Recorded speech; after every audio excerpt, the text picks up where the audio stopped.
Okay, I think we're live. Welcome everyone. I can see there are around 20 people watching now, so thank you very much for joining us. It's the first time we've done one of these sorts of sessions, so hopefully you'll find it useful.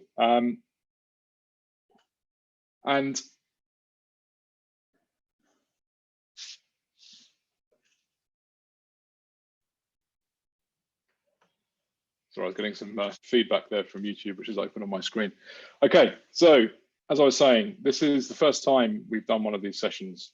The idea is that one of our newest colleagues, Blair, at the Information Lab at the Data School, is going to talk through his thought processes, his design methodologies of his recent application dashboard, which he submitted and was ultimately successful in getting the job.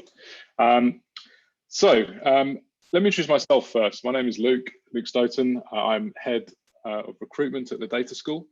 And Blair, he is a psychology graduate, budding jazz guitarist and piano player, all-round nice guy, and well done for volunteering, Blair, before your job effectively has even started. So the training period for DS20 has been put off by a couple of months due to the coronavirus. We hope everyone is keeping well during this time.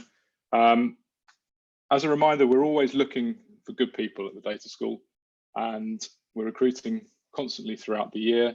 Some of our cohort start dates have changed for obvious reasons, but if you check the website, thedataschool.co.uk, in the apply section, all the details are there and up to date. Hopefully this session will be relevant to you, regardless of whether you're applying to the Data School or not. Maybe you're just interested in getting some inspiration as to how to design dashboards, how to go about iterating through various challenges that you have. Blair will share some experience, some personal experience of his throughout those stages of his application. Throughout the presentation, if you have any questions, please write them in the chat window in YouTube, and we will get to the questions at the end of the session. Okay, in the meantime, I'm going to stop sharing and I'll put myself on mute and hand over to Blair. Thank you very much for the introduction. Yeah, my name is Blair, and so I'm doing this mainly for when I first started. When I first started learning Tableau, something I struggled with quite a bit was kind of understanding how you get from the beginning, where you've opened Tableau for the first time. You're kind of figuring out how to do things, where to go, and kind of figuring out how to get from there to the finished dashboards, because the Data School have a collection of previous successful applicants and the dashboards that they handed in. I didn't really understand how to get from the start to the end.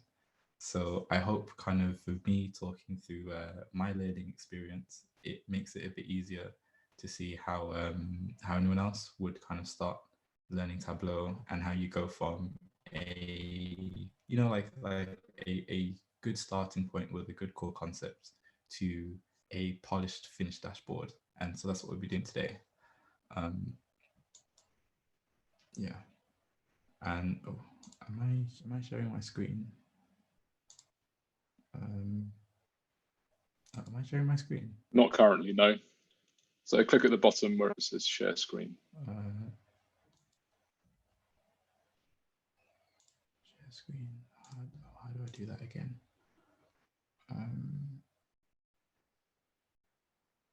So right at the bottom of your screen in Zoom, you should have a share screen. Sorry. Right at the bottom of the screen in Zoom, you should have a share screen option. Oh, wait, yeah, sorry. I was disabled. Oh, I can't share my screen. 1 second. Okay, try now. Yeah. What did you say, sorry? Try now, it should work. Oh, okay, yeah. Okay, yeah, is that good? Okay, so this is my first dashboard, and the general concept was going over countries that have hosted the Olympic Games and whether they perform better when they're hosting rather than visiting. So at this point, well, as you can kind of see, this dashboard it's not complete. There's some filter actions here. Like, yeah, so I have some ability to change filters. I've got a scatter plot and a table. Not very pretty. It's not very insightful, but I have a core concept. And at this stage, I don't really know much about Tableau. Every day I'm learning something new. And at this point, probably the most important thing is to have a very strong idea of the kind of story you want to tell. I think the more things you're sure about, the easier it will be to find what tools in Tableau you need, because there are too many to learn at the start. It really can be overwhelming. So it makes it much more simple if you simply focus on the things you need to know to do what you'd like to do. And so if we go on to the second version, I've kind of started to try and add a bit to the same general idea. So I've added a big logo. Instead of a drop-down menu, I have country flags, which makes it a bit easier to use and a bit more visually appealing. The scatter plot we had from the first version is still here, so it's clearly something that I want to use in some capacity, and we'll kind of see how that develops through the different versions of this dashboard. And so here at the bottom, I know I want to kind of move the dashboard on at some point to focusing on Japan. So something I found very helpful is to not worry so much about things looking pretty at this point. It's more so just about kind of building the concept and thinking about what you'd like to achieve next. And so we'll see going forward. My third version, I've added these numbers here because something I want to focus on is comparing the percentage of visiting athletes who win a medal compared to hosting athletes. So I want to make that direct comparison. And instead of having people having to go through the tooltips and do the mental maths, since that's something I want people to think about, it makes sense to make that information front and center and easy to see. So even early on, I'm beginning to start thinking about how the person who will look at my dashboard, how they're going to interact with this information. Because even early on, this is probably me about like a few weeks in, I've spent much more time with this particular topic and this data set. I've spent more time with it than the person who's looking at it will have. So I want to make sure that I guide their attention properly. And so at the bottom, I've elaborated on that general idea of what the early information will mean for Japan in 2020. Obviously, the Olympics won't be happening now, but the kind of idea that I had was it would be interesting to see if we can predict about how well Japan should do. So I've got a bit of text here. We're not going to focus too much on the details. It's more about the design process. So I'll quickly pause with that to talk about the data schools application process. So anyone is welcome to create a dashboard on any and everything and send it in. You're very much encouraged to do so, even if it's not perfect, because a very important part a very important skill that the data school looks for is the ability to listen to feedback and take it on board. So this is the dashboard that I sent in. It's clearly not really to professional standard.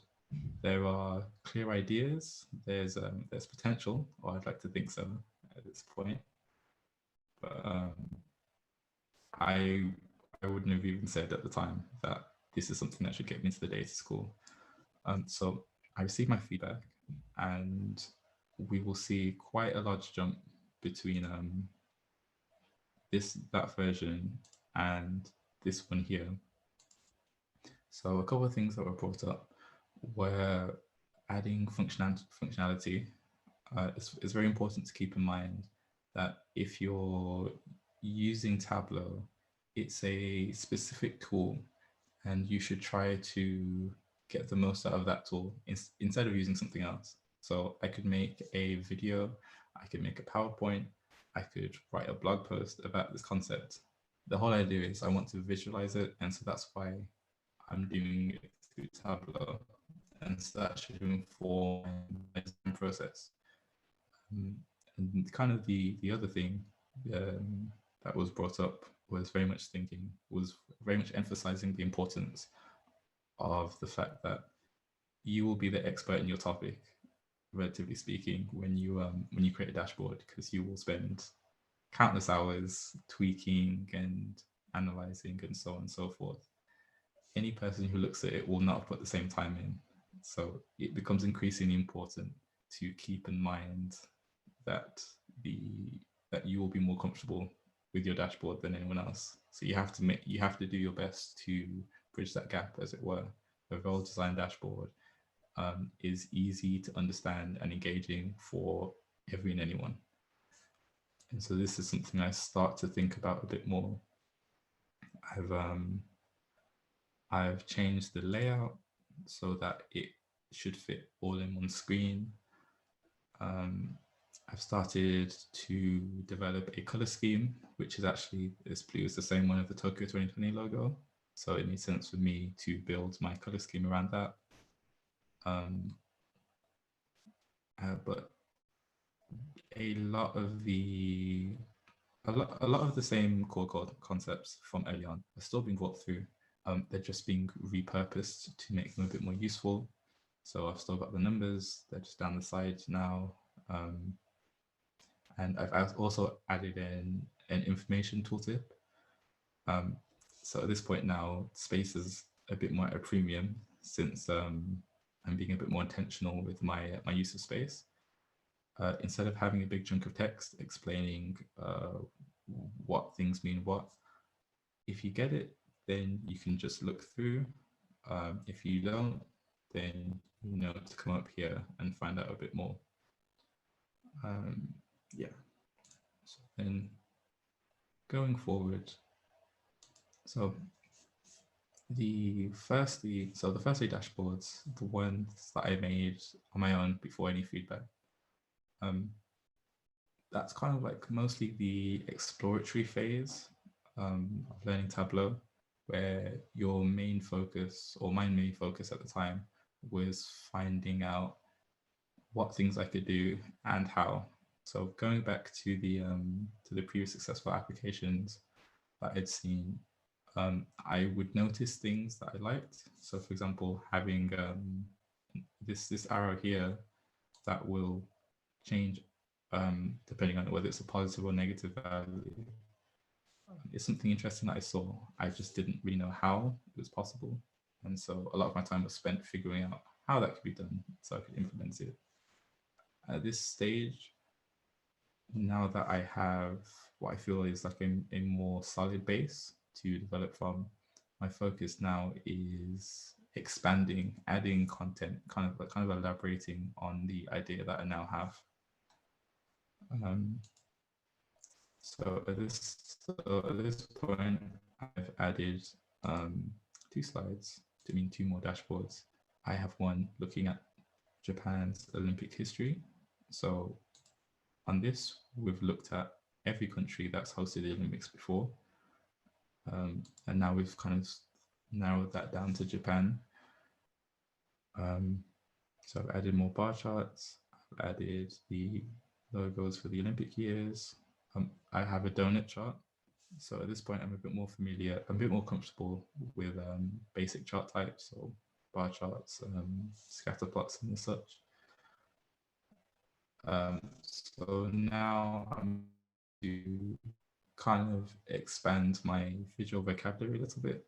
And so I've incorporated something slightly different, in which case a pie chart. I will quickly mention that in this stage, it can be easy to to kind of do things because you can. I added the pie chart because I thought it looked cool. As I will note later, pie charts aren't very good for direct comparisons. If I want to know at a glance the kind of like the ratio of silver to bronzes in 2008 or 1956, I mean, you could look at the text, but visually speaking, it's a bit hard to compare them. So it's something I actually end up changing in the future.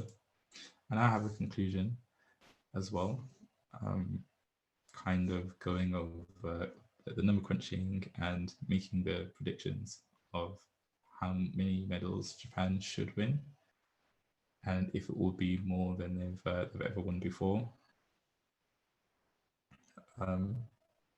So this three dashboard, this sort of 3-act structure is kind of informed from my experience in essay writing in my psychology degree.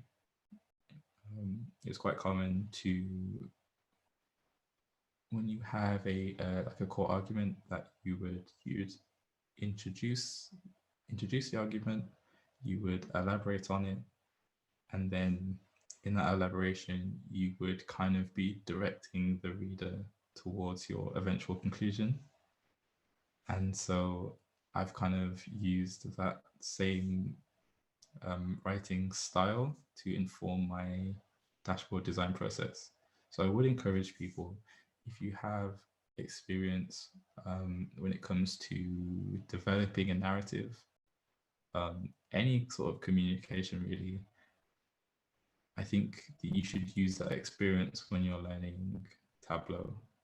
Tableau is just, it's a visual storytelling tool, and it would be a waste not to use the experience you already may have for that. So going forward,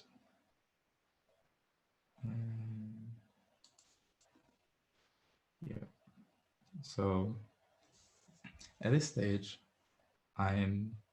it's like there are relatively smaller changes happening between each version. Unfortunately, it doesn't really mean that I'm using any less, or that there's any less kind of man hours put between them. The more of your dashboard you feel like is done, the longer it tends to take. Longer it tends to take to get your dashboard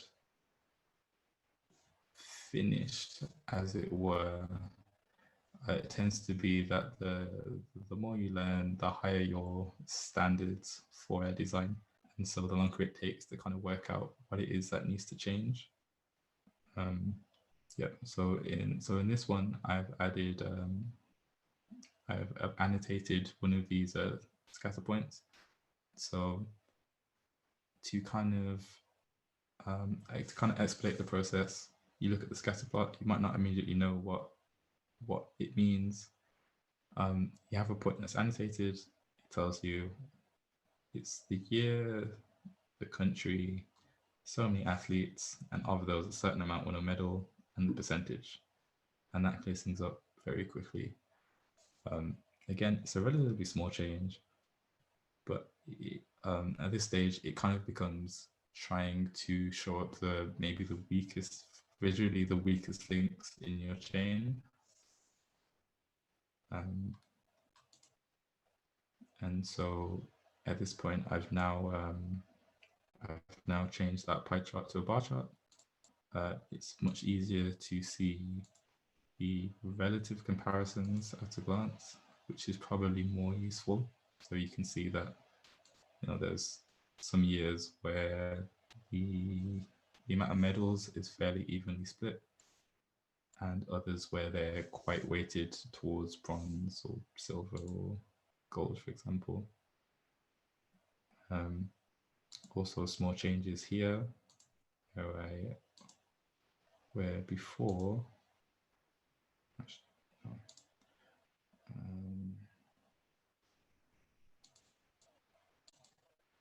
whereas before I had kind of the numbers split like this and the text underneath. I've now adjusted it slightly so that it just looks a little bit neater. Again, these are things that don't, I guess on their own, they might not make too big of a difference. When it comes to polishing your dashboard, it's very much all these small adjustments kind of become, you know, greater than the sum of the parts, as it were. And there's a similar story here in the conclusion, where I'm still kind of working out how I'm spacing this text. I don't think that, well, at this stage, I don't really want to just have a text dump at the end. I think it'd kind of betray the intentions of using Tableau. So I'm kind of trying to balance that out, visually speaking, with the scatter plot.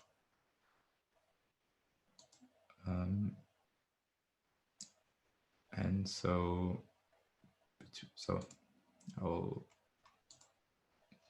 from here,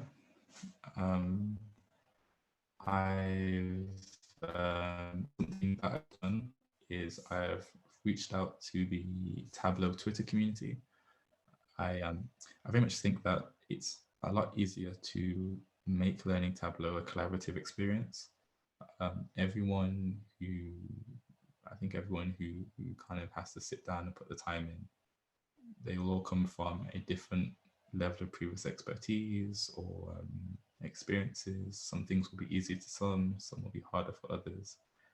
And so it's much easier to have other people maybe cover the things that you're not good at. And especially when it comes to designing a dashboard. At this point, I've spent a lot of time getting this dashboard to where it is. If we take a quick peek to the beginning, we can see that the same idea is there. It's just that it's gone through multiple iterations. It's gone through a lot of tweaks, big and small, but they've all kind of added on top of each other. The only problem is the longer you spend on your dashboard, the harder it is to kind of see what might not be working. And so between this dashboard and the final one, which I handed into the data school, I reached out to the Tableau Twitter community, just for people with a bit more, well, not a bit more, a lot more design experience than me, to look through my dashboard with a critical eye. They have the good fortune of not being biased in the way that I would.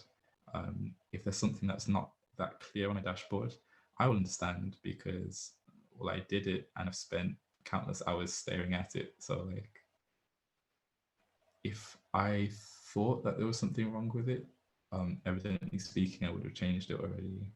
The advantage of reaching out to others is that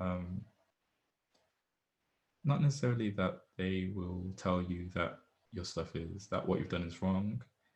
It's just that it will help you to see how others experience your dashboard. Because ultimately speaking, if you're uploading a dashboard to Tableau Public, the idea is that other people will see it and they will understand it the same way that you do, probably speaking.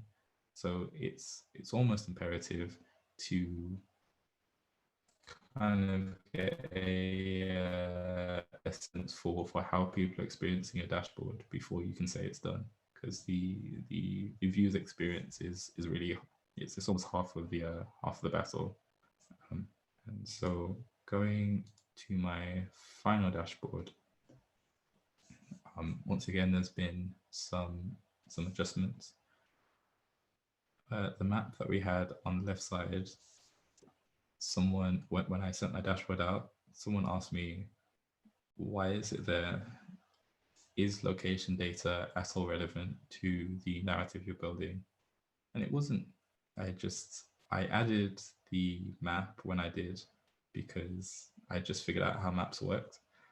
I kept it in because I didn't think of it as an issue. Well, I hadn't even considered that it was something to look at. And so not until someone mentioned, or someone asked me, why is it there, did I kind of consider a bit more critically that design choice. Everything on the page should eventually be an intentional choice, and that can be quite an exhaustive process to do by yourself. So it's much easier to do it collaboratively. I also had recommendation to move my important numbers in above the scatter plot of which it represents. I've also I've added the Olympic logos for each country that's hosted the Olympic Games. And if I quickly go back to the previous version, I did have it before. It's in a little box and it's quite small, and it seems like an afterthought, because at this point it is. I thought, oh, it'd be cool, but I hadn't really thought about how that space is being used in relation to everything else. If it's small and boxed up like this, it doesn't seem to be very, it's not something that you should really be looking at. So by giving it a lot more room, well, it's easy to see the wonderfully designed Olympic logos, but it also visually gives space for you to give that attention. Other considerations being the order in which things are looked at. People tend to go top to bottom, left to right. Since this isn't really necessary, it's much better to have it purely on the right and have this all visually in the same area. Yeah, so this dashboard hasn't changed too much at this point. I've adjusted this so that it scrolls so you can read the text a bit more instead of it all being cramped together. But again, small changes. And for the conclusion, a couple of things that I've done. I've bolded and made the important text bigger. So if you're scanning through, you'll kind of quickly see 421 athletes, Tokyo 2028, so on and so forth, instead of kind of having a full block of text that you need to read through at a set pace. And kind of going through, if I had just seen this version of this dashboard, I wouldn't really know where to begin. So I'm hoping that by going through the steps from the beginning, from the point where I first handed off my dashboard, and then the various versions after that, which were in response to the feedback that I received, and not just from the data school, but from the wider Tableau community. I hope you get a better sense for how you can go from a initial core concept to a more realized dashboard that properly that does justice to the ideas that you have.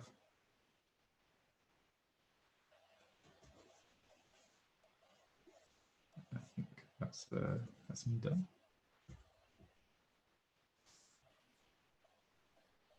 Thanks, Blair. That was great. Hopefully everyone tuning in found that to be a informative half-an-hour demo on how to iterate through through a kind of dashboard design and build. We have a question from Olivia, Blair. She's put on our YouTube chat, which online resources did you find the most useful for enhancing your dashboard? Oh, that's an excellent question. I think the most useful resources probably where I found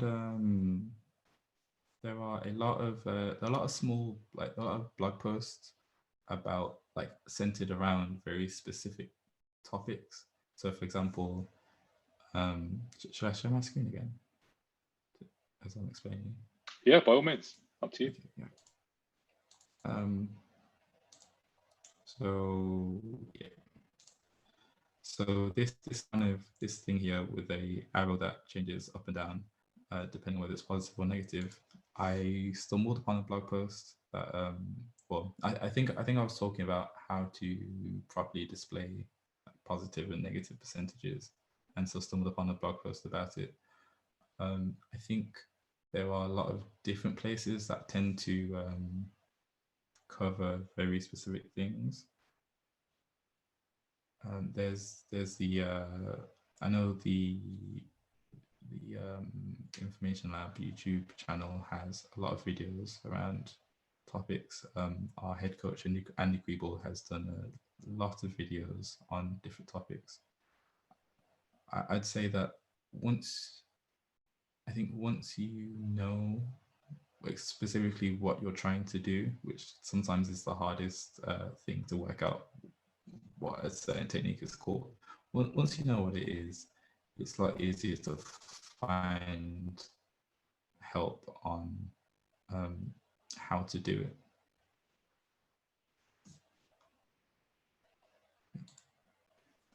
Okay, cool. I'd add to that, Blair. I'd say the Tableau forums are excellent for anyone looking to learn Tableau.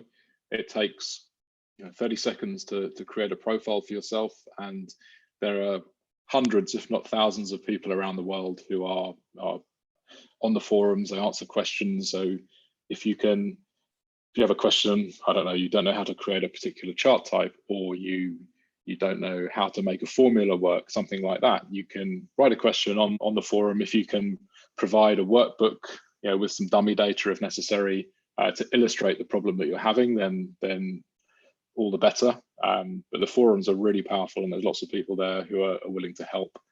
Blair mentioned Andy Griebel's website. That's called viz-related.com, and thoroughly recommend checking that out as well. It's a real Bible of information. Lots of really cool tips. Andy also, more often than not, includes a downloadable workbook where you can actually see what he's talking about in the article, and he also embeds a video in there as well. So not only do you get to explore it yourself, but you get to see step by step how that's going. I'd recommend reading around the subject as well. So there's quite a lot of published work around the area of visual analytic theory. There's a guy called Stephen Few, who's an excellent author. He's been quite closely involved with Tableau and the development of Tableau itself, and he uses Tableau for most of the illustrations in his books. He's written quite a few. He's written one called Information Dashboard Design, which is excellent. That's more geared towards kind of business-related dashboards, but still there's a lot of really good content in there. He has another one called Now You See It, which is all about how to make your information jump out of your visualizations, and how to use color effectively, how to really make things pop. Hopefully that'll get you going. YouTube otherwise is excellent. And a simple Google search as well. At the Tableau forum or Tableau community rather is very very friendly, and it's huge as well. I've never experienced any other kind of software communities like it, and people are very willing to help. So yeah, I suggest starting in those places. We have another question, Blair, as well from Henry. Actually, two from Henry. We'll go with the first one. So you mentioned reaching out on Twitter for help. How did you go about this? Via a hashtag or certain Twitter accounts? Oh, yeah. So yeah, I think the hashtag that's generally used is called hashtag datafam, data FAM. And yeah, I think people tend to keep an eye on that hashtag. And if you reach out saying, you know, I'm new to Tableau, I'm trying to figure out how to do X or Y, or I just like someone to look at my dashboard, the help will literally flood in. It can be a bit overwhelming, but it's very useful. I think you're also more than welcome just to like to follow people and send them a message, either, you know, asking, oh, you know, I've seen that you've done a certain thing in your dashboard. How did you do that? Or you could just say, you know, I'm new to the community and I'm looking for help. Where would be the best place to go? I've yet to come across anyone who couldn't help me or wouldn't send me on to someone who could. So yeah, hashtag datafam. But also feel free just to follow people in the Tableau Twitter community and reach out to them directly. Yeah, everyone in the Tableau community on Twitter is very friendly. People are more than willing to pass on advice on how to do certain things, give you some friendly and constructive feedback on what you've created. Makeover Monday is another very good forum for this, and it's very active on Twitter as well. The hashtag Makeover Monday it is how you would search for that. Every week, Eva Murray and Charlie Hutchinson publish a new data source, and people all around the world, primarily in Tableau, recreate a viz that was found online somewhere, make it over, try and improve it, and publish the results to their Tableau public profiles, and then share the link on Twitter. So if you take part in that, every week you can see how other people have interpreted the same data set as you. And you know, it's an incredible resource for learning as well, because you see how other people have managed to interpret that same data. Maybe you were really struggling with a particular way of visualizing something. You go onto Twitter, type in hashtag Makeover Monday, and you can see exactly how other people have treated that data and the ideas that they've had. So really recommend that.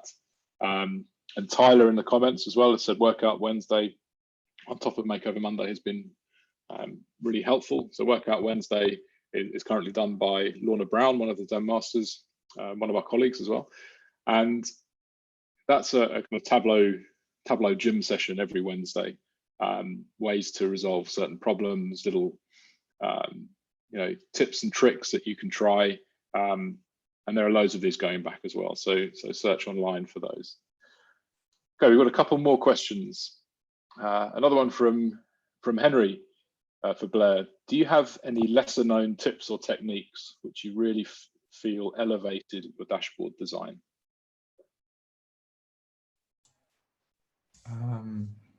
I think lesser known tips or tricks. I feel like it's not so lesser known once you become more comfortable in Tableau. But I think one thing that I'll share my screen again. One thing that I think is quite important is the use of outer and inner plane padding. It's quite easy for things to end up a bit cramped, and I think when you don't have any padding,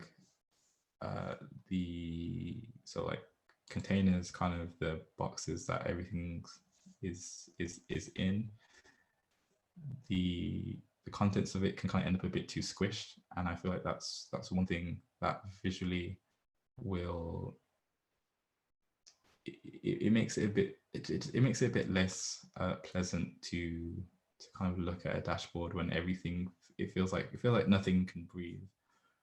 So I'd say that maybe something that's not inherently clear why it's so important, but I'd say consider the use of padding especially once you're comfortable with the layout of your dashboard, to make sure that everything's been given the proper room.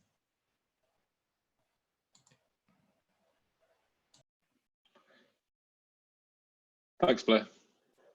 Another one I would suggest is we see quite a lot of people submitting applications using automatic screen sizing, and there's a few caveats to go with that. So automatic screen sizing, for anyone who doesn't know, is where on the left-hand side of your dashboard canvas, there's an option for changing the size of your dashboard, and automatic means that it will fill the available space on your dashboard, sorry, on your screen. So that's great if everyone's going to view what you've created on your computer, but people have wildly varying sizes of monitors. People have computers with different screen resolutions, etc. And all of these things can have an effect on how words appear. So if you create something that looks incredible on your computer using automatic,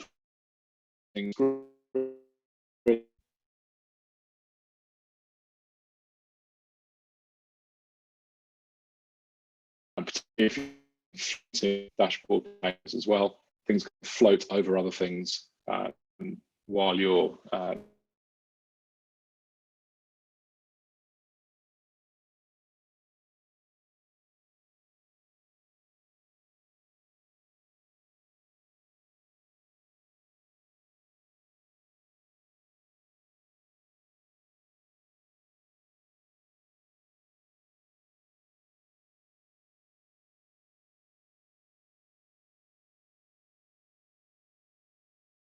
sorry guys, I think my internet just fell over. Are we back?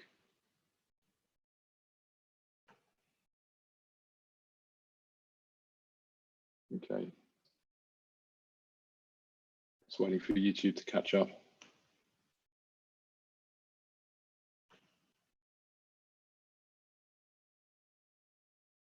Okay, I think we're back. Sorry about that. Okay, so I was talking about automatic sizing. Just be careful with it. I would try and use tiled containers where possible as well. Sometimes from a design perspective, using a floating container is good because you can actually get a lot more specific with locations, but just be wary about using automatic and tiled and floating containers together, particularly. Okay, what else have we got? Interesting question from Olivia. What's one piece of advice you would give to your former self during the application process for the data school?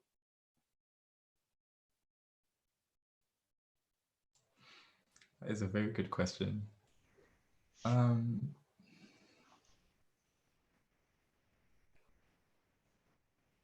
think the piece of advice I'd probably give is to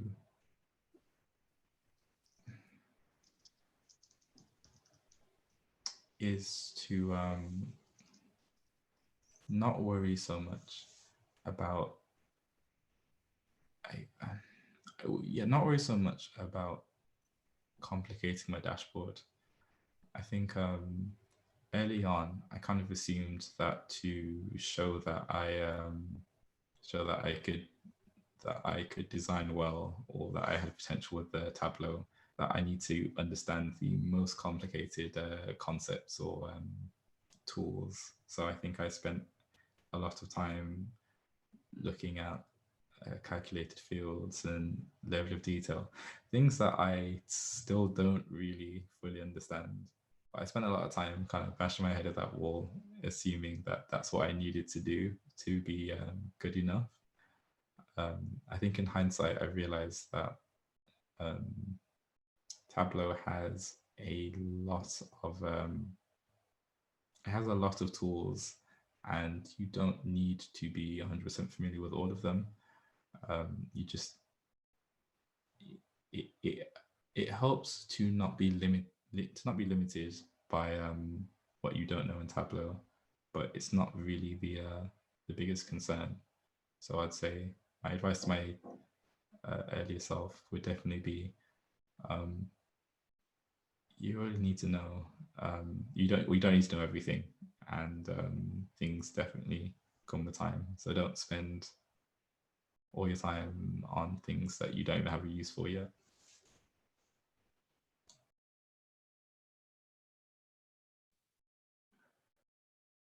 Okay, a question from Joseph. What was the process that meant you improved your dashboard so much? Were you asked to improve it before you got the job, or did you get the job and continue working on it with training you received? Okay, yeah, I'll show my screen again. So, could you repeat the question actually? Sure. What was the process that meant you improved your dashboard so much? Were you asked to improve it before you got the job, or did you get the job and continue working on it with training that you received? Okay, yeah. So the third version, this one here, this is the dashboard I first sent into the data school, and then I received, I think about 7 points of feedback. A fair bit of it was relatively simple things like, check your spelling. A couple of other things like, try and make better use of interactivity. And the final point was kind of thinking about making sure that your dashboard is easy to understand. So kind of taking that feedback on board, I decided to keep the core idea that I had, but kind of scrap the formatting completely. And so from the fourth version to I think the sixth was kind of me just spending time thinking, like what could I clean up? What could I improve? What, like if I've added something today, if I look at it tomorrow, does it still look good? And I think from here is when I first sent out my dashboard to the Twitter community, and received quite a bit of feedback about what was working and what wasn't. And so each version going forward from there to the 8th one is me making adjustments and then kind of asking people, oh, like, is this working? How does that look? Right up until the final version, where there were still things that I could have adjusted, but I think I was running out of time for the application deadline, so I kind of had to call it there.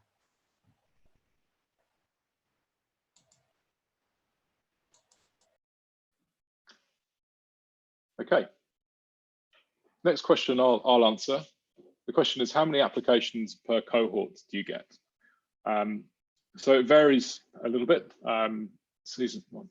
The seasonality and the application levels. I would say on average we get between 100 to 150 applications per cohort. Each cohort contains 8 people, so every 2 months we recruit 8 people to the data school. It's getting more popular. I would say that only probably 30 or so of those applications in general are good enough to progress. So while it is competitive, if you put the time in, it's very obvious to us who has made the effort to look into how to design something that's visually appealing and informative, easy to understand, and also how well that person has made use of the online resources. There are plentiful resources online, and it's very obvious when someone has just submitted something that they've created very quickly on the off chance that they may be successful or not. So if you're thinking of applying, I would really recommend spending some time on it, working out when a deadline is. As happened with Blair, if you send in your application in good time before the deadline, so preferably a few weeks before the deadline, we will work with you, as we did with Blair, to point you in the right direction on how to improve your application. We won't do it for you, but we'll give you the resources, and we'll tell you where to look, maybe give you some ideas as to what might make your application better as well. So there's plenty of help on offer. And one thing we're looking to do there is, in the nature of consulting, you can think of the data school job as having several parts to it. So there is the technical side of using Tableau and Alteryx, which we will teach you once you start. But there is also the side which is people facing. So consulting is very much a person focused job. So you're building relationships with clients, you're reacting to feedback from clients. So when someone submits an application to us and we give feedback to them, that's partly us being nice and wanting you to succeed and you to learn something, but it's also us looking at how you would do in the world of consulting if you create a dashboard for a client and the client says, well, I like these two charts that you've done over here, but I don't quite understand the one that you've put over on the other side. Can you go and change it? We're kind of seeing how you would react to that kind of feedback in a client situation. So what we really hope is during the application process, in the worst case, if you're not successful, then you've actually learned some skills. You've learned a basic understanding of Tableau, and you can then put that on your CV. And there are plenty of opportunities now for people with Tableau skills. So it's not like you've just filled out a form for 3 or 4 hours, sent it off to a big graduate scheme, and that's the last you hear of it. Actually, you've got some tangible skills to show at the end of the recruitment process as well, regardless of whether you're successful. Okay, another question from Henry. Speaking of dashboard size, do you have any go-to sizes, e.g. 1300 by 900 pixels? I would say that it depends on what you're trying to achieve with your dashboard. So I find A4 landscape is a good one because it prints very well on A4 printed paper. Majority of screens as well, it doesn't appear too big or too small. So, and it gives you enough space to put a lot of information on there. Or, I mean, you may want to go for a more kind of infographic, tall and thin dashboard as well, in which case there really is no guidelines for that style of dashboard. I'd say if you're going for a kind of horizontal dashboard, then A4 landscape is a good one to go for.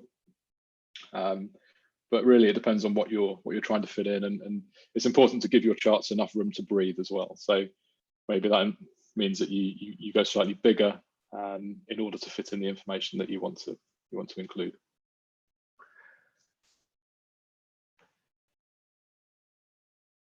Okay, another one for Blair from Jing. When you're applying to the data school, where did you see yourself at the end of the 28 months of training and placements? I think I saw myself at the end of the training and placements, having had experiences working with and for different teams with different cultures, different demands, maybe different levels of intensity. I saw myself as someone who would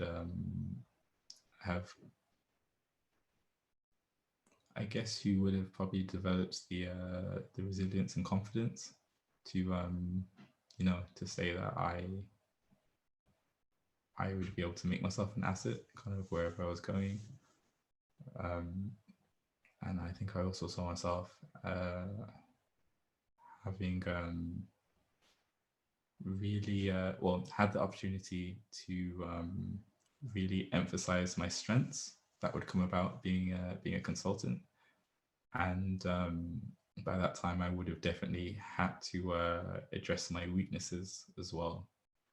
Because I'm sure by that time that that I would have had to come across challenges that were particularly difficult for me. So I saw myself having to have had to overcome them by then.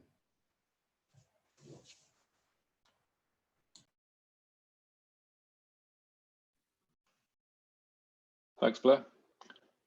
Okay, another question from Henry. Has COVID-19 affected DS21, DS22's timeline, e.g. deadline and start date? The answer to that is yes.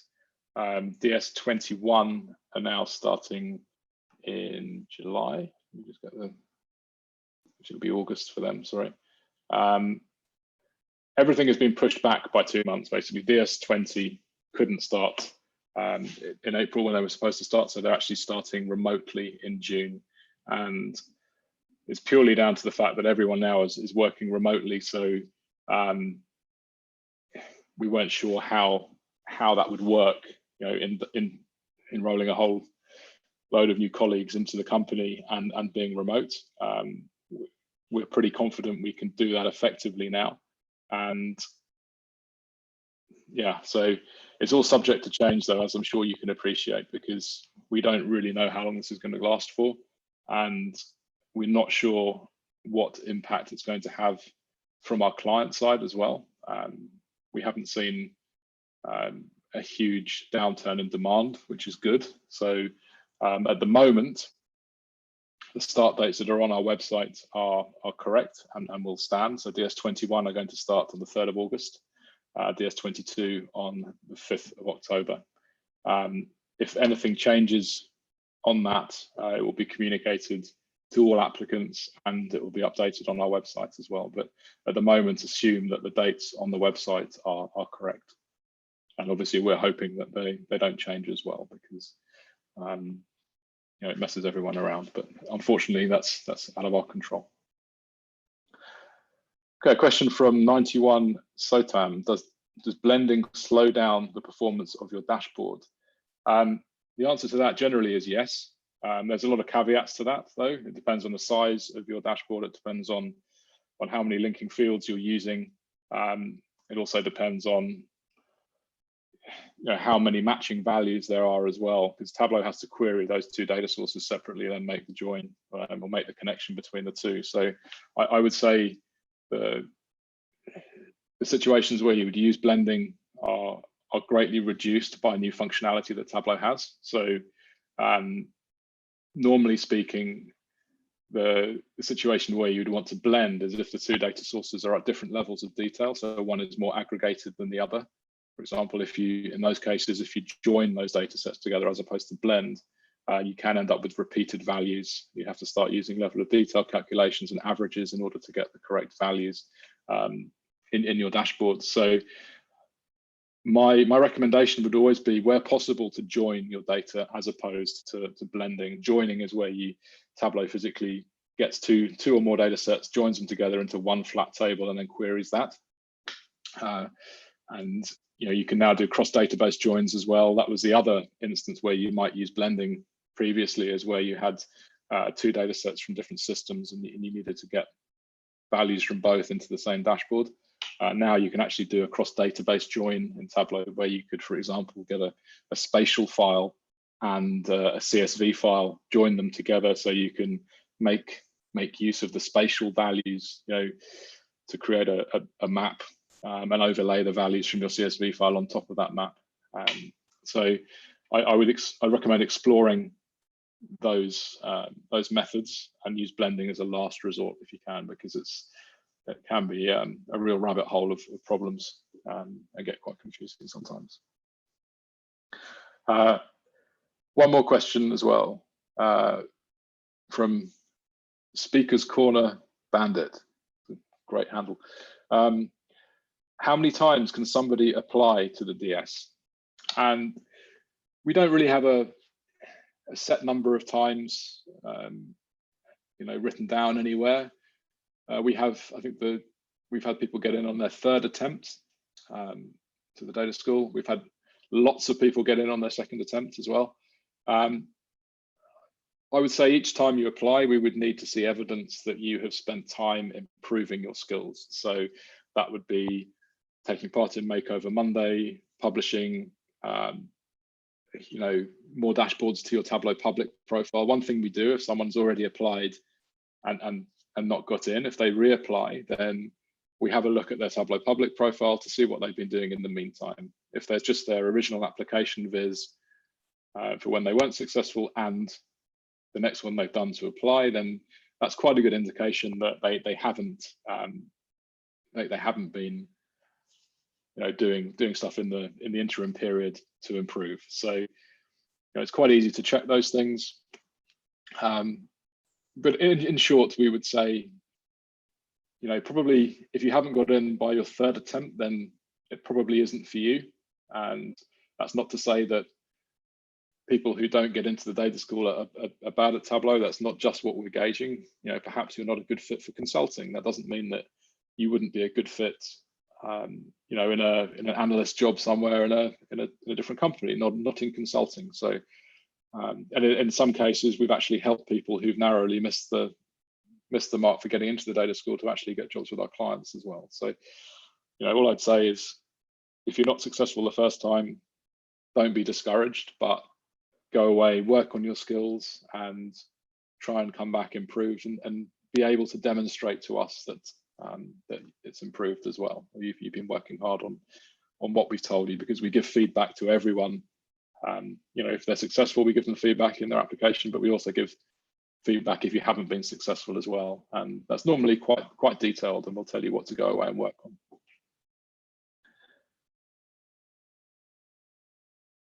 A question from Joseph: will this be available on YouTube? Yes, it will. It's being recorded, so it will be published to our YouTube channel. Okay, I think that's all of our questions dealt with. Does anyone have an additional question for either Blair or me? If so, write it down quickly. Otherwise, I think that's the end of our session. Just give it 30 seconds or so to see if anyone writes anything.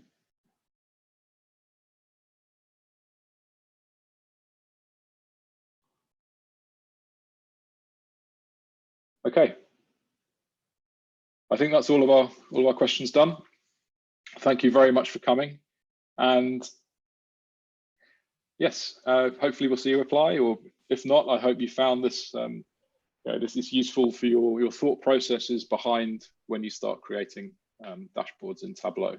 And yeah, check out our blog posts and YouTube channels, etc. And hopefully you will have joined our meetup group. If you haven't, I'll put a link to that in the chat, but we do regular training for Tableau and Alteryx every week.